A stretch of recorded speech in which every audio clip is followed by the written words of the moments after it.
Mpira wa miguu hubeba hisia kali wakati wa mafanikio ama wakati wa majonzi.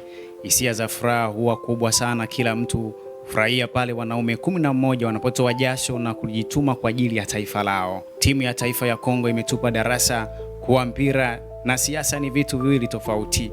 Ni sawa na kuchanganya mapenzi na masomo. Mpira ni uwekezaji kuanzia kwa watoto wadogo hadi miundombinu ya soka lenyewe.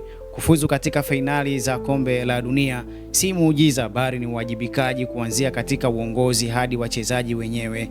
Kweli tunaisifu timu hii na tuionee kama mfano. Uwepo wachezaji ambao wamepita kwenye ligi yetu kama Mayele na Inonga ni funzo kwamba hakuna uchawi kwenye mpira, bali ni bidii na kujituma.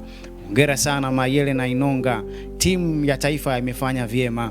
Ukitaka kujua hivyo, itazame timu ya taifa ya Italy, mara 3 mfululizo wanashindwa kufuzu kombe la dunia. Sisi na wenzetu hatujui tutafika lini huko, ila walau tunatabasamu tukiwaona wachezaji ambao wamepita kwenye vilabu vyetu vikubwa viwili wakishangilia na kuweza kujiunga na timu zingine duniani katika kombe la dunia. Tuna kila sababu ya kuipongeza timu hii. Wote ni lazima tuipigie saluti timu ya taifa ya Kongo. Hongera sana majirani zetu, sisi bado tunajikongoja.